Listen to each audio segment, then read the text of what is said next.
Bonsoir, bienvenue à notre échange de ce soir avec Aelis Pharma, donc une société biopharmaceutique qui travaille sur les maladies du cerveau. Je vous présente deux de ses dirigeants, Pierre Vincenzo Piazza, vous êtes le directeur général. Bonsoir. Bonsoir. Et Stéphanie Montlezin, vous êtes la CEO, la directrice des opérations. Bonsoir. Donc c'est un plaisir de vous avoir. Merci de votre présence. Merci. Alors, nous allons bien sûr parler ce soir de votre introduction en bourse sur laquelle on peut souscrire jusqu'au 14 février. Quand on a un PEA, un compte titre ou un PEA PME, bien sûr, on peut le faire en ligne sur EasyBourse. Mais surtout, l'objectif ce soir sera déjà de bien comprendre votre activité, en quoi votre approche thérapeutique apporte quelque chose de nouveau et de révolutionnaire, de bien comprendre aussi qu'est-ce que vous proposez comme médicaments, quelles pathologies vous ciblez, quelles sont vos étapes de développement, votre stratégie, votre business model, tout ceci. Et bien sûr, de prendre aussi toutes les questions des participants. Les participants peuvent poser leurs questions par écrit avec le panneau de configuration. Moi, je les vois apparaître et je pourrais les poser à nos deux dirigeants en cours de session et aussi en fin de session. Bien, allons dans le vif du sujet. Pierre et Stéphanie, je vous propose que vous commenciez par nous présenter et nous dire qui vous êtes et qui est Aelis Pharma. Très bien, donc nous avons une présentation qui va durer à peu près 30 minutes, qui va nous permettre de vous donner un panorama large de la société. Déjà, merci d'être avec nous et de nous écouter. Voilà, donc on va commencer avec l'avertissement de rigueur. On va commencer pour vous donner quelques idées sur les atouts de notre société. Donc d'abord les dirigeants, donc on est trois et pour une fois, je dirais, les trois dirigeants de la société sont les trois fondateurs de la société. Donc il y a moi, j'ai un double parcours de scientifique et entrepreneur. Stéphanie à côté de moi, donc c'est la directrice des opérations. C'est quelqu'un qui a acquis dans le temps une vision vraiment complète du développement pharmaceutique. Et après, Valérie, que c'est notre CFO, et qui nous vient d'EY, avec qui on a mis en place une façon de suivre l'activité financière de la société stricte, mais aussi souple, adaptée à une société qui fait surtout la recherche et le développement.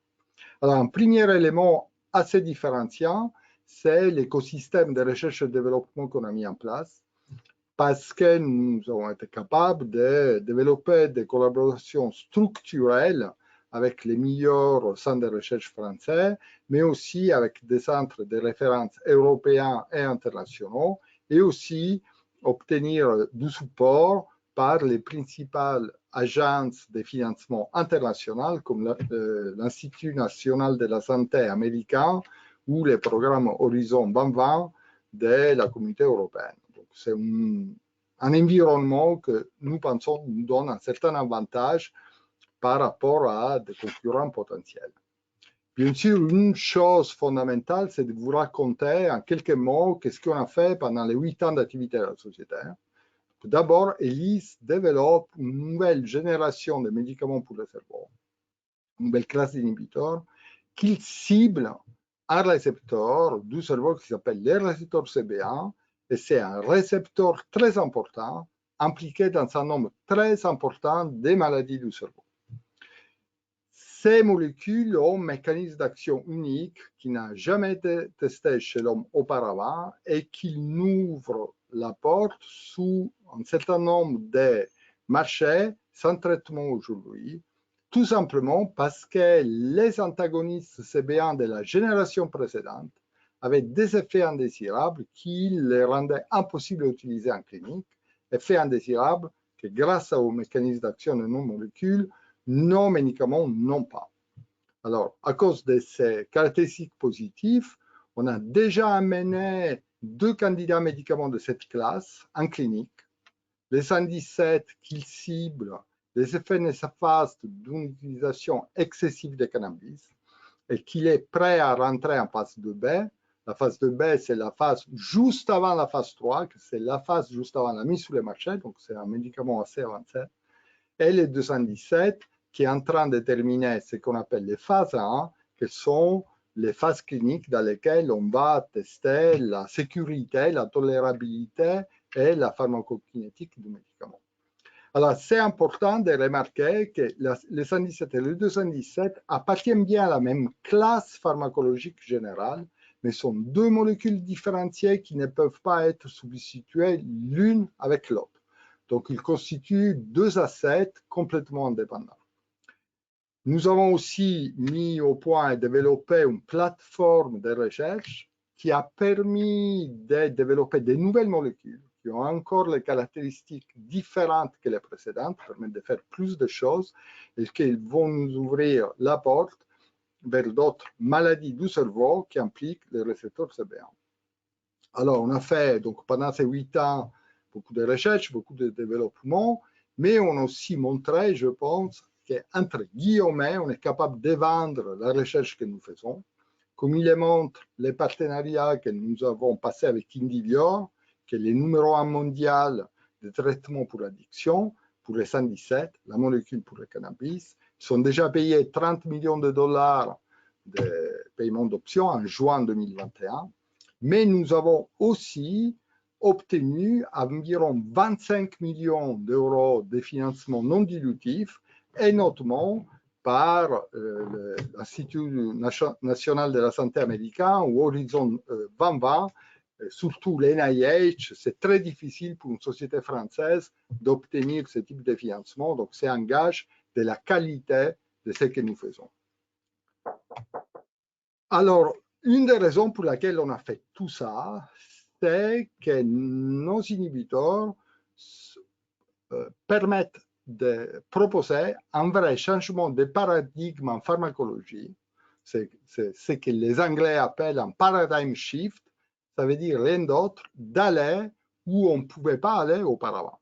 Alors, pour comprendre cette ouverture, il faut avoir un peu une vision de ce que c'est les maladies du cerveau, une vision simple. Alors, quand on essaie de s'attaquer aux maladies du cerveau, on est confronté à deux types de phénomènes opposés. Soit votre cerveau ne fait pas assez de ce qu'il devrait faire, donc vous avez certains systèmes neuronaux qui sont hypoactifs. Donc là, le but thérapeutique, c'est d'augmenter l'activité pour les ramener en état normal.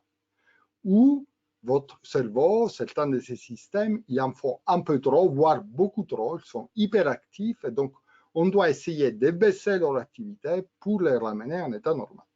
Alors, si on regarde ce qu'on sait faire aujourd'hui, avant Elise, je dirais, quand on doit traiter un cerveau qui ne fait pas assez, qui est hypoactif, on a un nombre important de classes pharmacologiques qui copient tous des mécanismes naturels que le cerveau utilise pour régler son activité.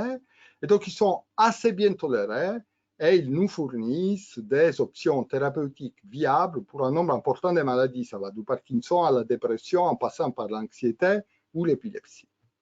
En revanche, où on était un peu bloqué, c'est si on voulait traiter une hyperactivité. Pourquoi? Parce que la seule classe de médicaments disponible aujourd'hui, c'est celle qu'on appelle les antagonistes. Ces molécules, c'est des molécules qui ont un mécanisme d'action artificiel. En fait, ni le cerveau, ni la biologie en général produit ou utilise des antagonistes.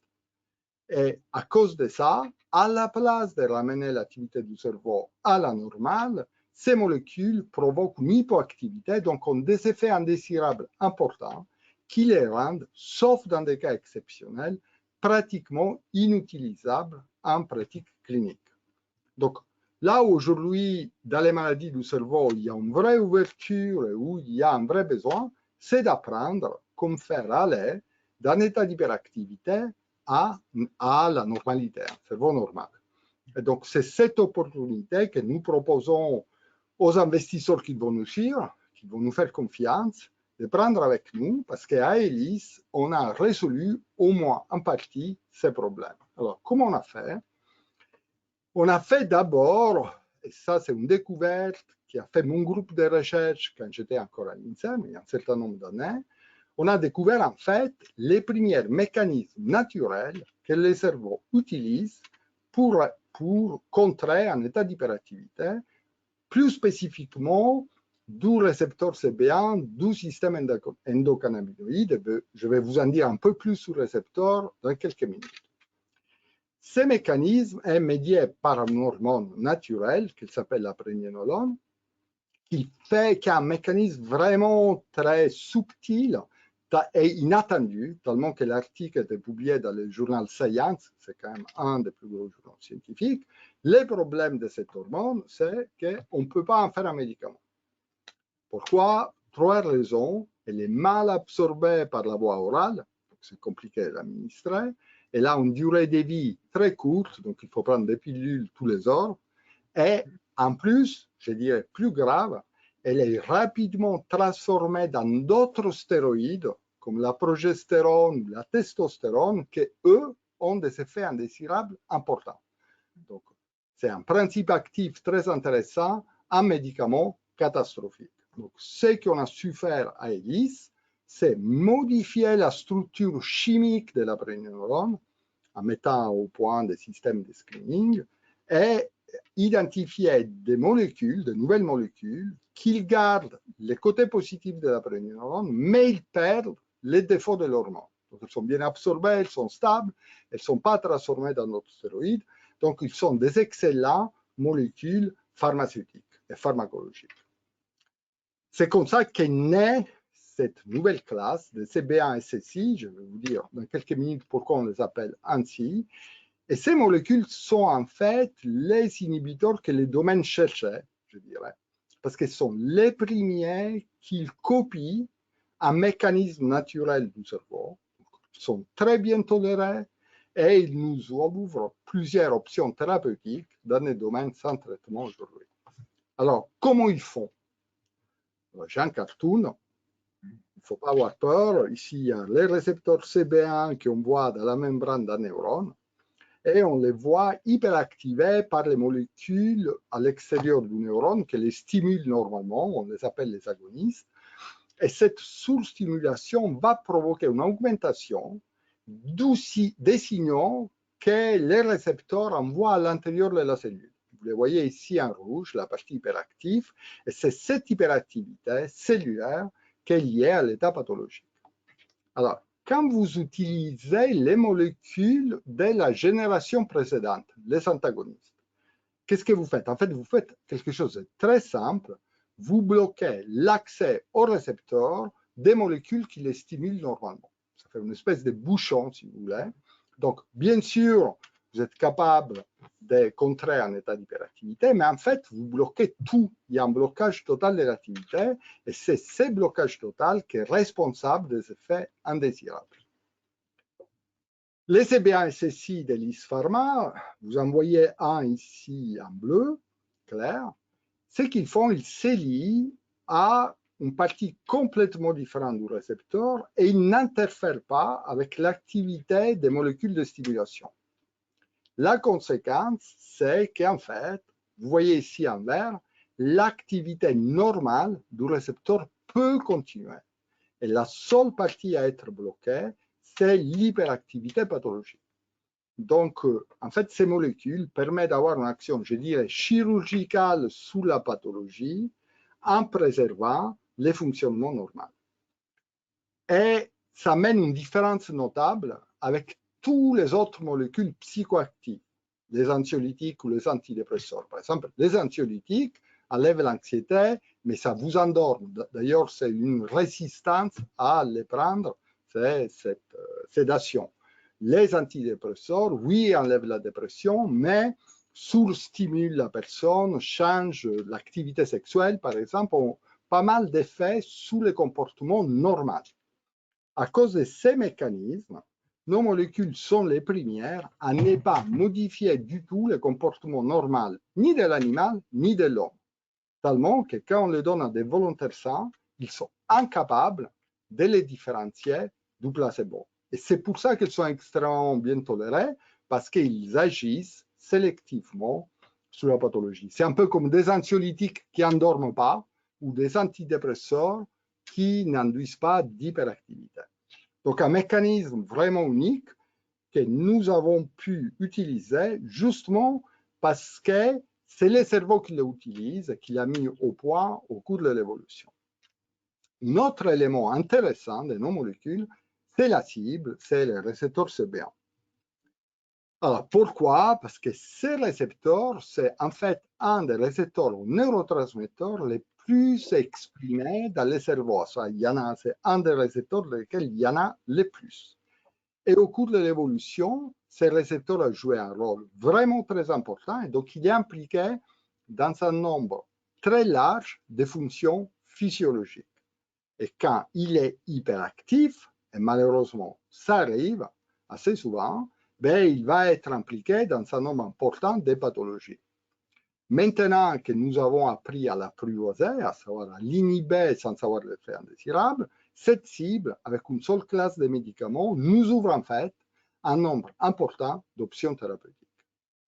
Bien sûr, quand vous avez une liste comme celle-là, ben, il faut choisir. On ne peut pas tout faire, donc c'est important de cibler les pathologies qui sont les plus intéressantes. C'est ce que nous avons fait en ciblant notre première molécule F117 pour les troubles, comme je vous disais, liés à l'usage excessif de cannabis.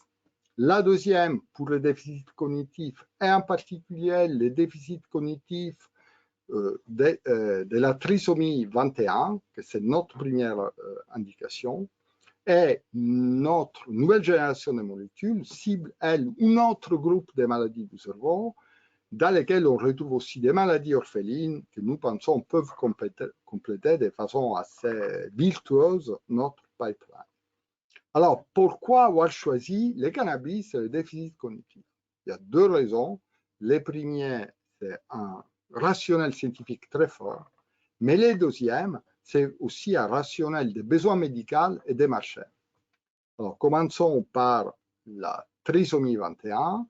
Là, nous sommes confrontés à un besoin médical majeur non satisfait, avec une très forte demande des patients et des familles, tout simplement parce que les déficits cognitifs rendent cette population de personnes très dépendantes de leur entourage et amènent un stress très important sur les familles et sur les systèmes de santé et social avec des coûts très importants. Donc, il y a vraiment une très forte demande à augmenter leur capacité cognitive pour les rendre plus indépendants et mieux intégrés dans la société. Une chose qu'on sait un peu moins sous cette condition génétique, c'est qu'elle augmente en fait de façon assez stable dans le temps et depuis longtemps. Pourquoi? Deux raisons. D'abord, l'augmentation très importante, je dis grâce à Dieu, de l'espérance de vie de ces personnes qui est passée d'environ 20 ans dans les années 60 à plus de 60 ans aujourd'hui. Et la deuxième raison, c'est l'âge de la mère, parce que les grossesses tardives après 35 ans sont la cause principale connue de trisomie 21. Donc, on se retrouve à cause de ça avec à peu près 800 000 personnes qui vivent avec la trisomie 21 dans les pays occidentaux au Japon. Donc, une cible de patients large, un besoin médical très fort et des coûts pour la santé qui sont vraiment très considérables. La deuxième indication, c'est les troubles liés au cannabis, que les experts commencent à reconnaître comme probablement la prochaine épidémie liée aux drogues. Pourquoi? D'abord parce que l'utilisation de cette substance, je pense que je ne vous apprends rien, est de plus en plus acceptée à cause de la vague de légalisation aux États-Unis, mais aussi en Europe. Ceci a amené un phénomène que j'appelle un peu Nike-Adidas, le moment où vous légalisez, les différents producteurs essaient de faire un produit qui est de mieux en mieux. Et dans le cas du cannabis, c'est un produit qui a de plus en plus de principes actifs à des concentrations élevées. Donc, le cannabis d'aujourd'hui, il n'y a plus rien à voir, c'est une drogue beaucoup plus puissante que le cannabis des années 80. Les conséquences, c'est des effets néfastes de plus en plus importants. Ici, vous avez une diapositive, un cartoon assez iconique où vous voyez que le nombre d'entrées aux urgences dues au cannabis aujourd'hui a dépassé celle due aux opioïdes et à l'héroïne. C'est vrai dans les États américains qui ont légalisé le cannabis, mais c'est vrai aussi en Europe. Si on prend l'Europe globalement, aujourd'hui, nous avons plus d'entrées aux urgences dues au cannabis qu'aux opioïdes et à l'héroïne. C'est 80% des entrées aux urgences sont dues à des effets psychiatriques et 20% des effets cardiovasculaires. Alors, quels sont... C'est vrai que ce n'est pas toujours implicite, quoi. Je prends juste un peu la parole comme un néophyte, mais souvent le cannabis, on dit que ça va plutôt faire, ça va endormir le cerveau. Là, en l'occurrence, le cannabis fait aussi un état de suractivité, d'excitation du cerveau très important, au point d'aller aux urgences d'ailleurs. Oui, oui. En fait, si vous voulez, dans les effets toxiques du cannabis, il y en a fondamentalement donc, 3. Un, c'est ce qu'on appelle des crises de panique ou d'angoisse très fortes, les bad trips que beaucoup d'utilisateurs connaissent, mais aussi de la psychose qui augmente de plus en plus et qui augmente de plus en plus parce qu'elle est très reliée à la puissance du cannabis. Donc, plus il y a des THC, plus il y a des psychoses. Et quelque chose qui émerge aujourd'hui de plus en plus, c'est des effets cardiovasculaires, parce qu'en fait, les cannabis, et ça peu de gens le savent, provoquent une forte tachycardie, une augmentation de la fréquence cardiaque. Donc, chez des sujets qui ont des conditions cardiovasculaires, des fragilités cardiovasculaires qui ne sont pas connues, ça peut provoquer des palpitations et on les retrouve souvent aux urgences. Alors, ces pathologies liées au cannabis, donc vous en avez deux, on vient d'en parler, la toxicité liée au cannabis, dont la psychose est la plus importante, mais surtout l'addiction due au cannabis, où aujourd'hui, dans les principales économies occidentales, on a 7,2 millions de personnes qui ont reçu un diagnostic d'addiction au cannabis. Ça, ce n'est pas les utilisateurs, c'est ce qu'on peut appeler les addicts. Après, la prévalence de ces deux maladies augmente énormément. Vous voyez, aux États-Unis, entre 2011 et 2014, les visites aux urgences sont pratiquement doublées. Alors, on n'a pas de statistiques pour les États-Unis de façon globale après 2014, mais on les a État par État, et surtout pour les États qui ont légalisé. Et on voit, par exemple, en Californie, les pics énormes d'entrée aux urgences qui est provoqué par la légalisation. Un autre élément important, c'est le nombre d'utilisateurs quotidiens ou quasi quotidiens, qui en fonction de comment vous regardez les statistiques, c'est entre 10 et 14 millions de personnes aux États-Unis.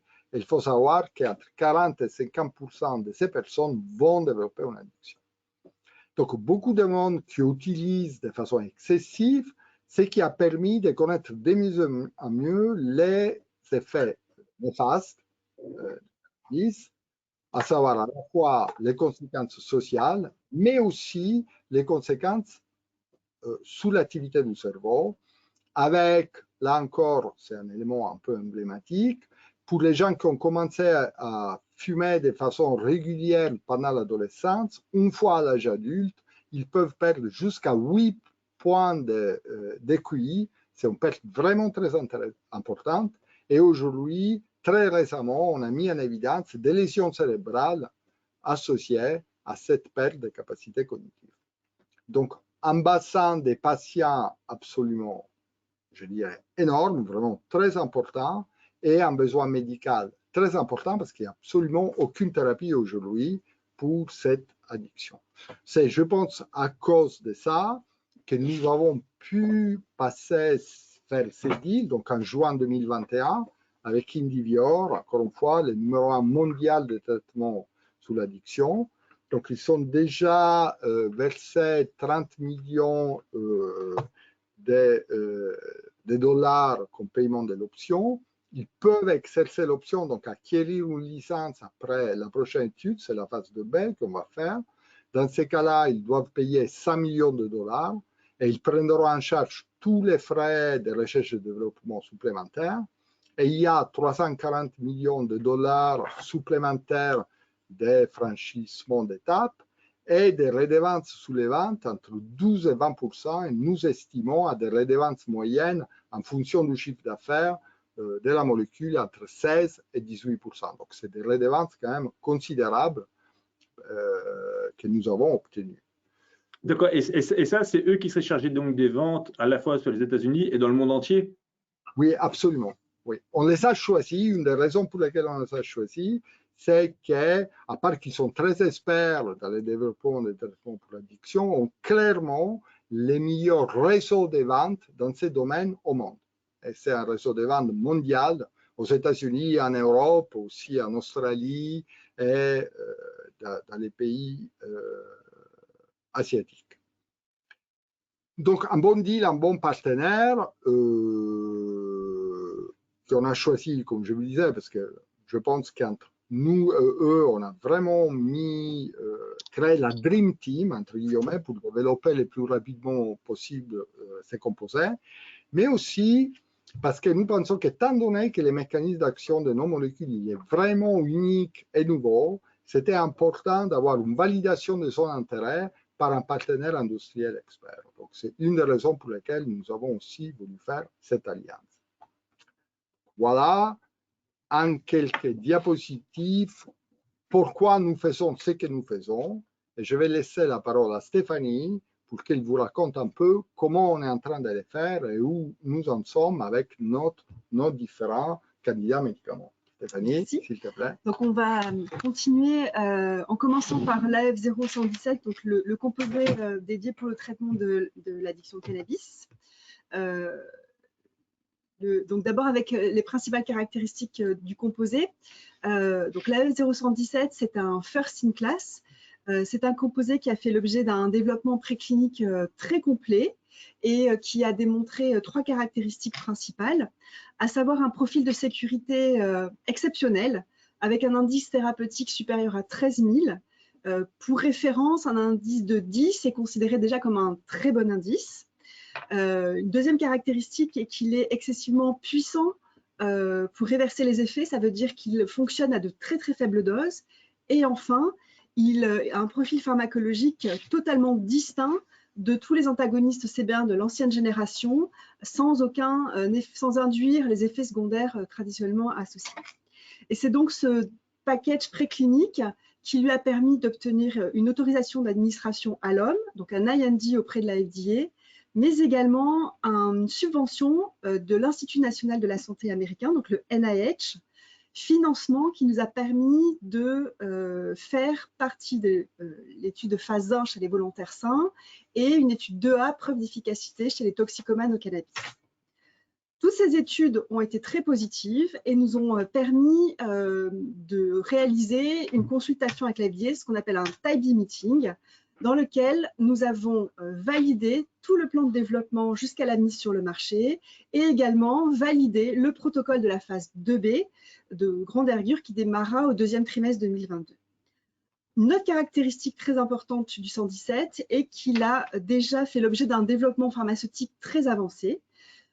Sa formulation est déjà définitive et commercialisable et il a un très faible coût de production. C'est donc vraiment un dérisquage majeur du projet qui est déjà réalisé. Concernant l'étude de phase 2A, quelques résultats. Donc, cette étude a été réalisée à Columbia par Meg Rani, qui est la référence mondiale de l'évaluation précoce des traitements pour l'addiction au cannabis. Et cette étude nous a permis de démontrer que l'AF0117 permettait de diminuer les effets du cannabis sur le cerveau. Et plus particulièrement, il permettait de diminuer les effets subjectifs du cannabis, à savoir que l'AF0117 diminue la perception de l'intensité du cannabis chez les sujets toxicomanes, mais également la perception des effets positifs. Et le second point est que l'AF0117 diminue la motivation à consommer de la drogue par l'observation de la diminution de l'administration de cannabis. Et c'est donc ce double effet qui a été l'élément convaincant dans la participation d'Indivior, mais également qui a convaincu Columbia et le NIH dans ce projet. Et c'est également ce double effet qui est la cause de la décision de continuer une phase 2B avec notre partenaire Indivior. D'accord, donc les patients se détournent du cannabis. Est-ce qu'ils essaient d'avoir des doses plus importantes ou de se détourner vers d'autres produits où ils arrêtent et puis ils arrêtent les drogues. Alors, ouais, donc c'est une très bonne question à laquelle je monopolise beaucoup la parole, donc Stéphanie va me pardonner, mais c'est vraiment dans mon domaine de compétences. Si vous voulez, si on peut mettre la diapositive précédente, si vous la voyez, en fait,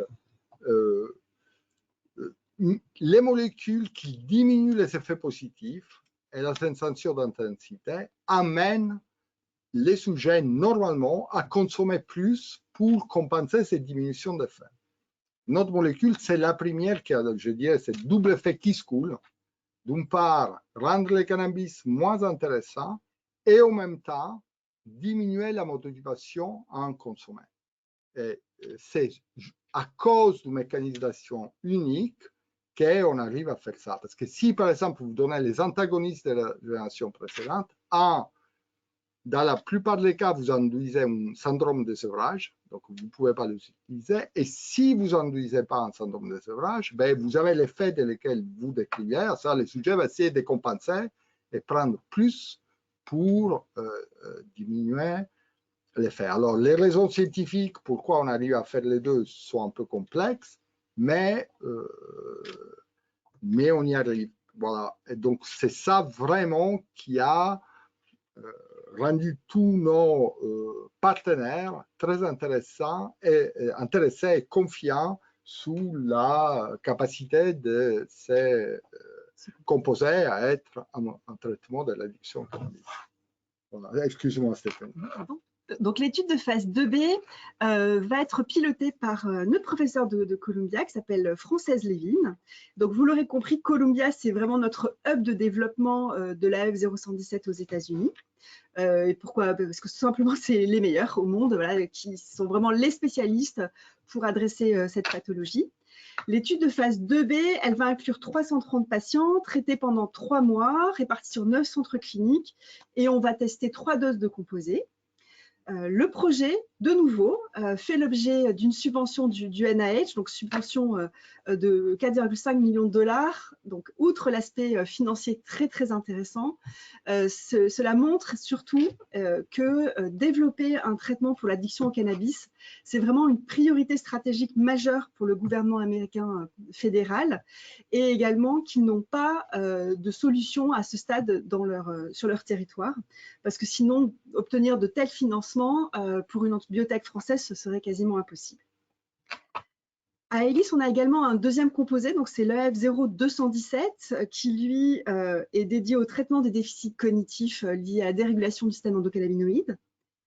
Pour recadrer le contexte, le récepteur CB1 est connu pour être la cible du cannabis.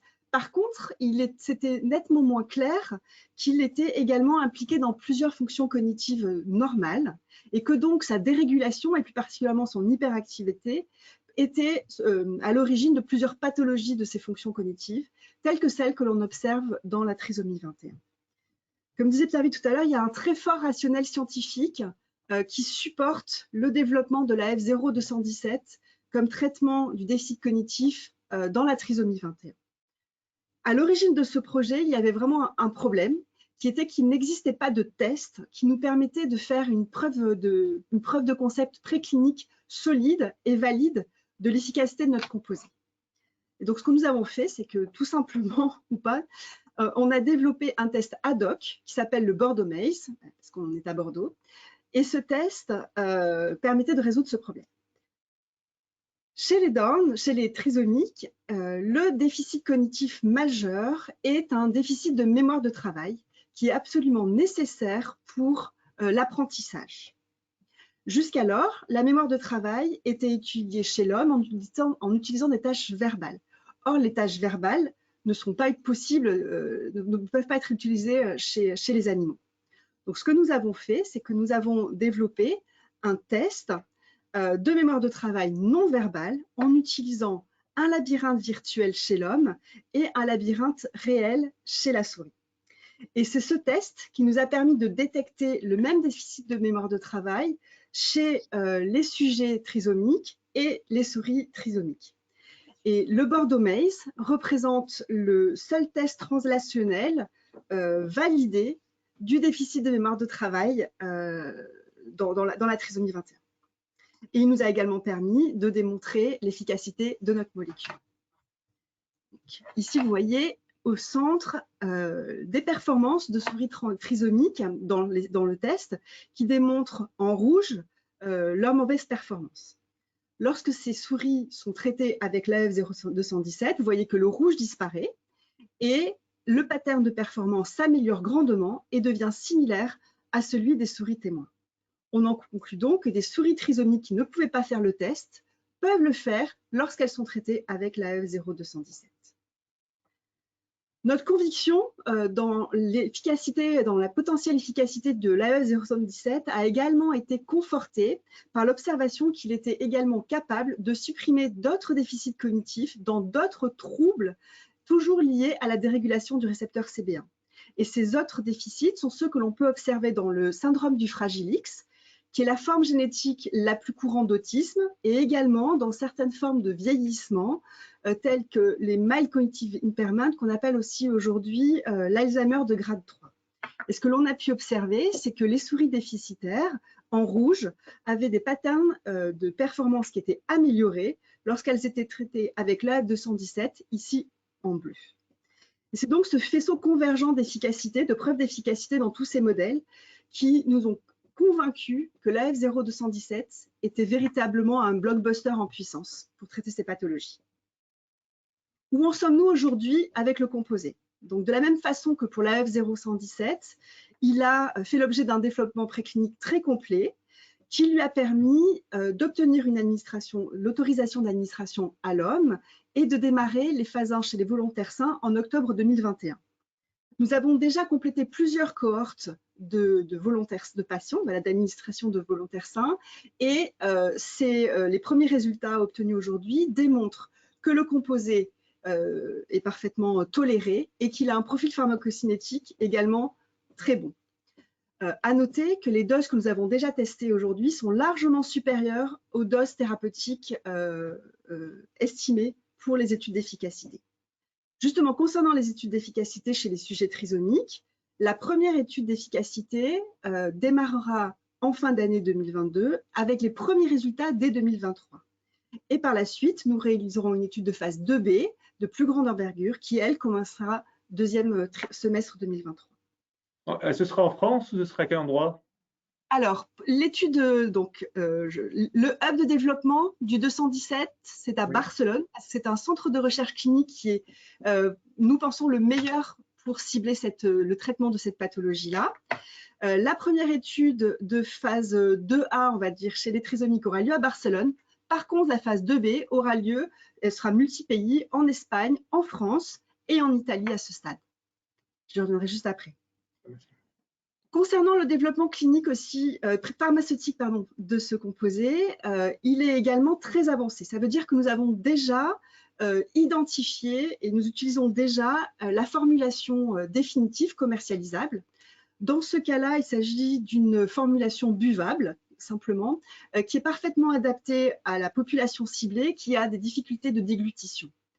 Et de façon générale, dans nos développements, anticiper très en amont le développement pharmaceutique de nos composés, c'est quelque chose que nous réalisons systématiquement et ça sécurise énormément nos assets pour le futur. L'AF0117 fait l'objet en fait d'un programme que l'on appelle le programme ICODE pour Improving Cognition of Down Syndrome. Et ce projet spécifiquement a fait l'objet d'un financement de la Commission européenne sur un support H2020 pour plus de 6 millions d'euros. Le projet ICODE nous a permis de totalement organiser, structurer, anticiper toutes les phases de développement de la F0217. Et c'est quelque chose que l'on fait également de façon méthodique pour tous nos projets et qui nous permettent de exactement savoir où on doit aller avant d'appuyer sur les boutons. Dans le cadre du projet ICODE, c'est un programme que l'on a travaillé très en amont avec le professeur Raphaël de la Torre, qui est le PI de l'INIM, mais surtout le KOL mondial de la trisomie 21. Les études d'efficacité dont je vous parlais, nous les avons déjà totalement validées. Les protocoles sont validés parce que nous avons réalisé une étude observationnelle grandeur nature. Et cette étude nous a permis de définir et de valider les protocoles les nombres de sujets, le critère principal de jugement et également de valider les centres cliniques dont je vous parlais justement, dont on parlait juste avant pour la phase 2B. Quelques mots maintenant sur notre portefeuille de nouvelles molécules et sur notre pipeline. À l'origine, pour recontextualiser, on est donc parti de la pregnénolone, qui est le médiateur du mécanisme de défense que le cerveau utilise pour contrer l'hyperactivité du CB1. La pregnénolone, comme vous le disiez Pierre-Vie, ça ne peut pas être un médicament. Donc ce que nous avons fait, c'est que nous avons fait des dérivés chimiques, des modifications chimiques, et nous avons obtenu donc un premier groupe de CB1 SSI, dont sont issus l'AF0117 et l'AF217, qui sont parfaitement différenciés sur les plans structurels et fonctionnels. C'est toute notre connaissance de cette chimie et de la classe de CB1 SSI qui aujourd'hui nous a amené à produire une seconde génération de composés. Seconde génération qui se caractérise, donc qui est basée sur la première et surtout qui se caractérise par le fait qu'on a augmenté la diversité chimique. Et cette augmentation de diversité chimique nous permet d'étendre nos effets sur la signalisation cellulaire via le CB1. Donc en fait, les dimensions fonctionnelles du CB1, on peut accéder à beaucoup plus de dimensions fonctionnelles.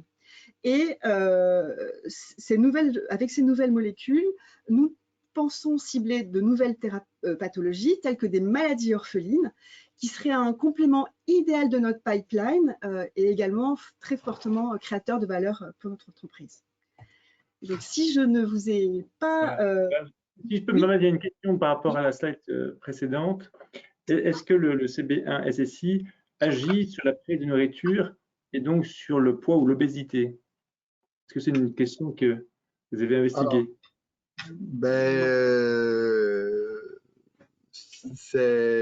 Enfin, nos molécules n'agissent pas sous la prise de nourriture.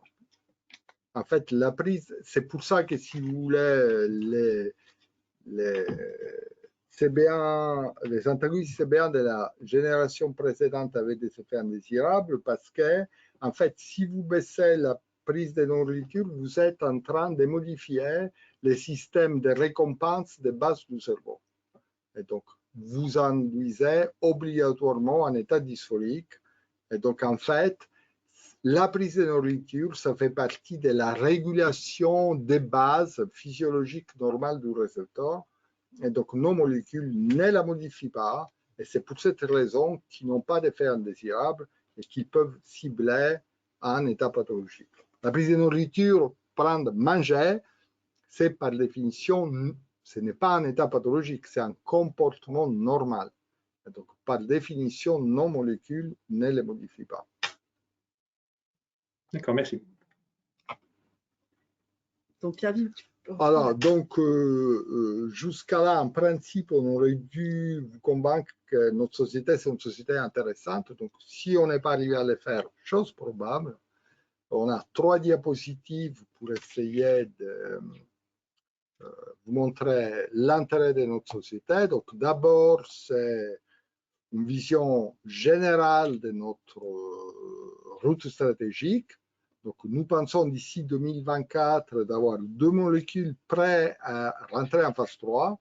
Alors, prêt à rentrer en phase 3, ça ne veut pas dire juste avoir fini les phases 2B, parce que très souvent, surtout les biotech font des phases 2B, après il y a 2 ans et demi avant de rentrer en phase 3.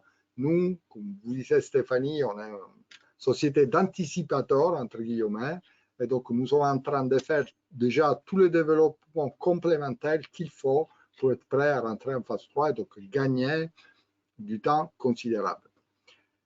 Et en parallèle, nous pensons d'amener en clinique une 3e molécule.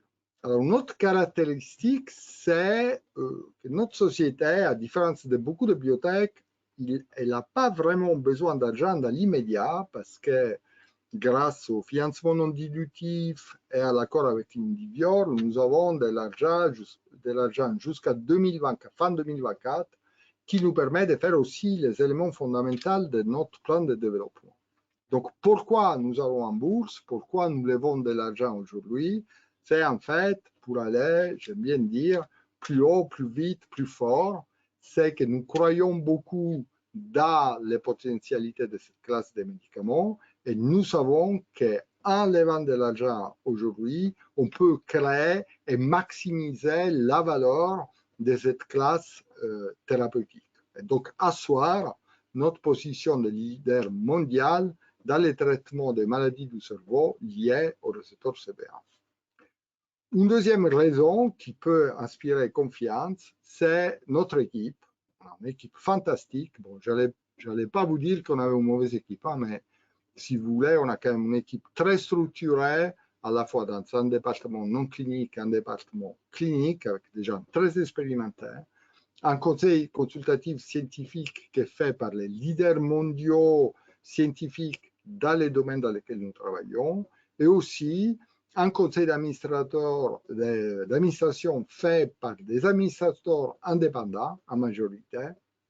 Et je voudrais attirer l'attention sur Anders Pedersen, qui jusqu'à il y a 2 ans était le directeur de l'R&D de Lundbeck, c'est quand même le numéro 1 mondial des traitements des maladies du cerveau. Irina Staats, c'est un des meilleurs business développeurs européens. Karen Linea, qui était jusqu'à il y a 2 mois le General Counsel de Sanofi Aventis, et Karina Hansen, qui est toujours responsable de l'économie de la santé d'Abuti.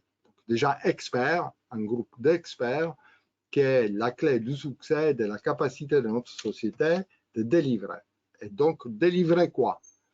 Donc, je pense qu'il faut regarder les news flows à venir avec 2 clés de lecture.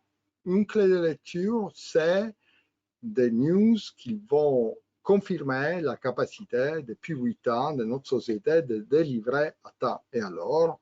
Donc, il y a, en 2022, c'est le début de la phase 2B pour F117, qui va démarrer dans quelques mois, et aussi les résultats finaux de la phase 1, résultats qui n'auront pas vraiment de surprise parce qu'on sait déjà que le produit est bien toléré, il a une très bonne pharmacokinétique. En 2023, on va commencer à voir les résultats qui sont capables d'amener une inflexion de valeurs importantes sur le cours de l'action, parce qu'on aura les premiers résultats d'efficacité de la phase 2A dans la trisomie 21, chose qui va démontrer que aussi notre deuxième composé est actif et a des potentialités thérapeutiques importantes. Et aussi, on aura en 2023 les démarrages d'un troisième composé en développement. 2024, c'est la partie où il y a les news flow qui vont amener une nouvelle inflexion positive au cours. C'est le résultat de la phase 2B avec les 117. Et si tout va bien, les 100 millions de dollars de licences d'Indivior. Et aussi un peu plus tard dans l'année, les résultats finaux de la phase 2B du syndrome de Down. En parallèle, je pense que bientôt on va annoncer, c'est aussi pour ça que nous levons de l'argent, le démarrage des tests du 217 dans d'autres déficits cognitifs pour élargir les panels d'indications possibles pour ces composés. Une autre chose qui va arriver, je pense qu'il va avoir un effet bénéfique sous les cours, sous l'image de la société, c'est les publications. En fait, nous avons fait les choix de rien publier du tout. Nous avons fait valider notre science par si vous voulez, les comités d'analyse, de subventions que nous avons demandé, par l'FDA, par Indivior, mais on n'a rien publié pour gagner un avantage industriel qui est pratiquement irrattrapable aujourd'hui. Mais nous commencerons à publier les 117 et le 217 l'année prochaine avec des articles de grande envergure, parce que ça va être des articles avec, qui vont aller de la découverte de la classe des médicaments jusqu'à la preuve d'efficacité. Donc, nous sommes en train de discuter avec des journaux comme Science pour pouvoir les publier. Et une publication dans ces journaux-là va amener beaucoup d'intérêt sous la société, surtout au niveau international. Voilà, donc en résumé, ELIS, c'est quoi? C'est une vraie nouvelle classe, une nouvelle génération de médicaments pour le cerveau, vraiment nouvelle, mais validée par une collaboration avec un partenaire expert. 2 candidats médicaments en phase clinique avec un potentiel de blockbuster et une plateforme technologique qui produit déjà de nouveaux candidat à médicaments et qui va élargir notre pipeline. Et donc, de nombreuses étapes créatrices de valeur à court terme et à moyen terme qui, je pense, rendent notre société une cible potentiellement intéressante. Voilà, et on vous remercie de votre Alors, il y a des questions. Ouais, les questions. Alors, il y a des questions. Alors, déjà, parlez-nous un peu de la concurrence ou de personnes qui peuvent avoir un peu votre approche. Est-ce que, Alors, parfait. Donc, il y a, la question de la concurrence, je pense qu'elle se décline de deux façons. D'abord, est-ce qu'il y a d'autres sociétés qui développent des molécules avec un mécanisme d'action similaire au nôtre? La réponse, elle est clairement non. Et une des raisons, c'est justement le fait qu'on les a gardés sous couvert, je dirais presque jusqu'à maintenant. Donc, on a très peu publié, on a très peu parlé. On a publié les mécanismes d'action en 2014 dans Science, mais on a dit à personne qu'on avait résolu le problème de la préneurone et qu'on avait fait une nouvelle classe pharmaceutique. Donc, de ce point de vue-là, non. Voilà l'avance industrielle de laquelle je parlais tout à l'heure. Après, est-ce que dans les indications où nous allons, il y a de la concurrence avec d'autres types de molécules? Alors, dans les cannabis, je dirais très peu, ou même rien dans les segments dans lesquels nous allons, que c'est les pathologies à long terme provoquées par le cannabis, tout simplement parce qu'on a été vraiment pionniers dans ce développement. Nous, on a commencé à travailler sur ces pathologies en début 2014, quand les gens pensaient que le cannabis ne faisait pas de mal, qu'il n'y avait pas d'addiction et qu'il n'y avait aucun problème relié à cette molécule. Donc, il y a deux sociétés, Anebulo et Opiant, qui utilisent des antagonistes de la génération précédente dans le contexte des urgences pour les administrations aiguës. C'est un peu comme des antidotes pour les effets toxiques aigus, que c'est un segment dans lequel que nous avions analysé il y a 4 ans et on a décidé de ne pas y aller parce qu'il y a pas mal de molécules génériques qui sont utilisées aujourd'hui, comme des anxiolytiques ou des neuroleptiques. Donc, nous pensons qu'il n'y a pas vraiment un marché dans cette indication. Pour les syndromes de Down, vous avez un certain nombre de sociétés qui, en fait, repositionnent des traitements qui avaient été développés pour l'Alzheimer pour les administrer à des sujets avec trisomie après 45 ans d'âge, parce qu'après 45 ans, un nombre important de trisomiques font un Alzheimer. En revanche, notre segment, c'est les déficits princeps de la trisomie, donc, depuis que les enfants sont petits. Et là, aujourd'hui, nous sommes les plus avancés. Il y a juste une autre société qui essaie d'aller dans le même segment, mais avec un mécanisme d'action complètement différent. Ils sont notre cible que les EBA. C'est une protéine qui s'appelle, une kinase qui s'appelle DIRC1A, et eux ne sont même pas rentrés en développement préclinique.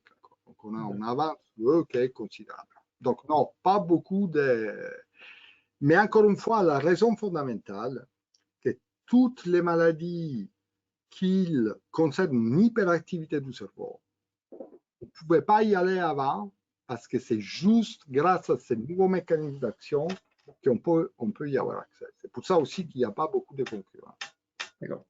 Il va falloir qu'on parle un peu de la levée de fonds, de partie un peu financière, des modalités. Mais juste avant de parler de cela, parce qu'il y a beaucoup de questions sur ce sujet, juste traiter une question sur laquelle on n'a pas répondu, que je voulais répondre. Alors, c'est une question assez technique. Hein. Est-ce que AEF0117 agit sur la protéine de la paroi des cellules nerveuses du cerveau? Voilà. Vous pouvez juste répondre à ça avant de passer à la partie financière.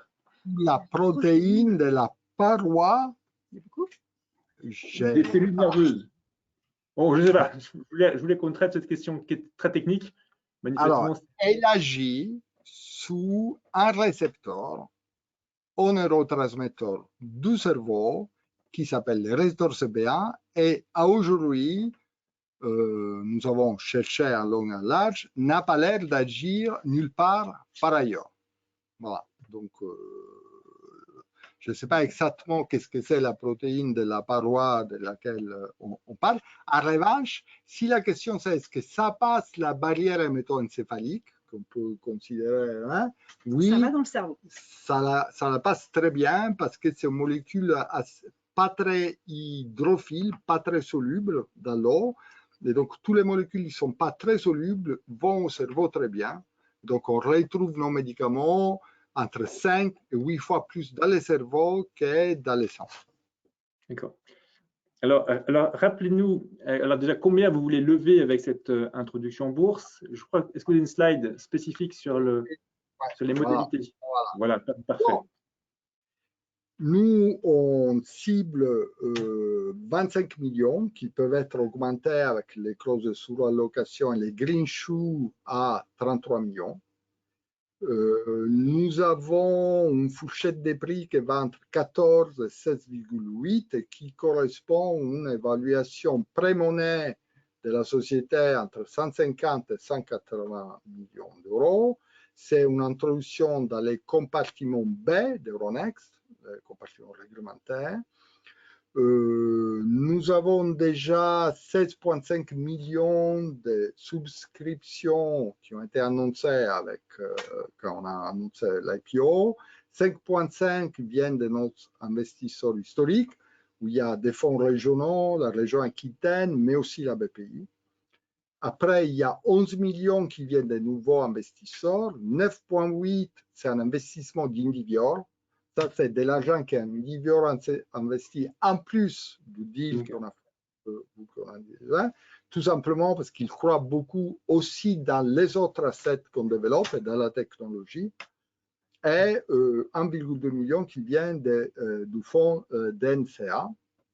Alors après, les engagements de conversation sont classiques, 6 mois sociétaire et 12 mois tous les restes des acteurs, tous les actionnaires et Indivior. L'utilisation des fonds, donc c'est 25% donc pour accélérer le développement de 217, 45% pour les 217 pour le déficit cognitif, comme je vous disais, pour aller tester l'efficacité du composé dans d'autres déficits cognitifs autres que la trisomie 21 et 30% pour développer un nouveau composé et l'amener au stade clinique. Si vous voulez qu'on regarde un peu la structure du capital post-IPO, peut-être. Ah oui, alors déjà, effectivement, on peut rappeler les dates. Hein, donc, on peut souscrire, les particuliers peuvent souscrire jusqu'au 14 février, 17 h. On peut le faire directement en ligne sur EasyBourse. Je peux vous montrer comment on le fait même. Je ne sais pas si vous avez la structure du capital post-IPO ou la quote-part qui la structure du capital. Attendez 2 secondes, je dois avoir une diapositive là. Voilà. Bien. Donc, si vous voulez, une bonne partie du capital va être détenue par les fondateurs et par la région Nouvelle-Aquitaine, ses fonds. Donc, c'est des actionnaires stables qui ne vont pas vendre les actions, ils vont donner de la bonne stabilité. Indivior va avoir à peu près 5% du capital et après il y a le reste du capital, c'est nos actionnaires historiques. Inserm Transfer Initiative, c'est en fait un fonds qui avait créé l'Inserm il y a très longtemps, dont l'Inserm ne gère plus maintenant. BPI France et ILIS Innovation, qui en fait, c'est le nom d'un fonds d'IRDI Solidec Gestion. Voilà. Donc, vous voyez les deux parties plus grosses en bleu et en orange, c'est la région Nouvelle-Aquitaine et ses fonds et les fondateurs de la société. J'ai une question qui est peut-être un peu brutale ou brute. C'est 150 millions, c'est pas un peu cher pour une société en phase 2A? Parce que vous pouvez dire là-dessus. Alors, moi, je trouve, donc, la société, elle est très peu chère. donc 150 millions, que c'est la fourchette basse, c'est quand même un très très fort discount par rapport aux différentes évaluations qui ont été faites par les analystes aujourd'hui. Non, je pense qu'on est à cette valorisation juste parce que aussi les conditions de marché en ce moment ne sont pas extraordinaires. Donc, je dirais c'est un bargain. C'est une société qui a 2 produits au stade clinique. Un produit qui est déjà fait une preuve d'efficacité. Une société qui a déjà un partenaire industriel avec un accord de licence qui est quand même un très bon accord et qui est susceptible de ramener une quantité d'argent très considérable parce qu'on parle beaucoup de milestones, mais ce qu'il va ramener le plus, c'est quand même les royalties sous les ventes. Et donc, non, c'est... Moi, je trouve qu'on est vraiment pas cher, mais après, je n'allais pas vous dire oui, on est très cher, mais je pense qu'il y a des facteurs objectifs pour dire que notre société, elle est pas chère par rapport à des comparables, à la fois sur Euronext, et après, nous ne parlons pas des marchés américains. Et c'est une société qui rapidement peut prendre beaucoup de valeur. Alors, je voulais juste vous montrer mon écran. Je ne sais pas si on voit mon écran. Oui. Effectivement, sur comment on fait pour souscrire tout simplement quand on est connecté à son compte EasyBourse. Vous voyez mon écran? Oui. Oui. Très bien. Ouais. Oui, le site EasyBourse, très bien. Voilà, effectivement. Donc, soit dans votre messagerie, vous avez un message qui vous annonce l'opération, soit vous pouvez aller dans Mes opérations, ordre sur Introduction. Effectivement, là, vous avez les introductions en bourse qui sont proposées en ce moment. Vous pouvez cliquer sur Aelis Pharma. Vous avez un récapitulatif des informations importantes à savoir. Et notamment, si je clique sur Souscrire en bas, effectivement, je retrouve effectivement la fourchette qui est indiquée et je peux juste demander combien je veux de titres. Voilà, si je mets 200 titres, par exemple, ça me fera le calcul d'une estimation tout de suite. Et bien sûr, je peux décider du compte avec lequel je veux investir. Est-ce que je vais investir avec un compte titre ou mon PEA ou mon PEA-PME si j'ai plusieurs comptes sur EasyBourse. Voilà, tout simplement. Et puis, si vous ne connaissez pas EasyBourse ou mal EasyBourse, eh bien, ici, sur cette page-là, il y a tout ce qu'il faut pour en savoir plus sur EasyBourse, notre offre, notre service commercial qu'on peut appeler 0800 802 200. Voilà, tout simplement. Alors, je regarde juste s'il y a des nouvelles questions. Alors, juste une dernière question. Dernière question. Alors, c'est peut-être un peu compliqué à répondre, mais pouvez-vous évaluer la taille des marchés? Alors, la taille des marchés pour vos molécules? Alors, oui. Pas de façon... Donc, c'est 2 indications où il n'y a pas de traitement approuvé aujourd'hui. Dans ces cas-là, vous avez un avantage, vous êtes les premiers, vous allez vraisemblablement prendre une grosse partie du marché, mais en même temps, c'est très difficile de faire une évaluation exacte. La chose qu'on peut dire, c'est que, par exemple, Indivior, parce que je peux citer Indivior, hein, Indivior considère que le marché du cannabis, c'est un marché de plusieurs milliards d'euros de chiffre d'affaires par an, multi-billion dollar market. Pour les down, il faudra voir quelle est l'efficacité exacte, parce que si vous voulez, beaucoup dépendra du bénéfice médical que nous allons apporter. C'est sûr que si la molécule marche chez l'homme avec la même efficacité qu'a montré chez les souris trisomiques, va rendre cette personne capable d'apprendre à nouveau et beaucoup plus indépendant. Donc, va mener un gain dans les dépenses de santé sur cette population importante. Et donc, on pourra espérer un prix du médicament significatif. Et dans tous les cas, tout le monde s'accorde à dire que les 2 molécules ont une potentialité de blockbuster. Donc, pour qui n'est pas familier avec cette expression, un blockbuster en pharmacie, c'est une molécule qui fait plus d'1 milliard d'euros de chiffre d'affaires par an. Mais c'est difficile aujourd'hui de donner une taille exacte du marché. Ça serait pas correct de ma part de le faire de façon plus précise que ça. Mais si ça suffit. Et ça, pour le 217, si on s'intéresse qu'à la trisomie 21. Si maintenant, et c'est pour ça qu'on va en bourse, sont élargis à d'autres maladies neurodéveloppementales, comme le syndrome de X fragile, et surtout comme traitement symptomatique de phase précoce de l'Alzheimer, là, après, c'est un très, très gros blockbuster qui se présente à nous. Très bien. Très, très bien. Écoutez, ce webinaire touche à sa fin. Alors déjà, un grand merci à tous les participants, à tous ceux qui ont posé des questions. Un grand merci à vous deux pour toutes vos explications très claires. Alors, j'ai plein de petits messages qui disent bravo pour votre équipe d'administratrices indépendantes et les femmes et le rôle des femmes.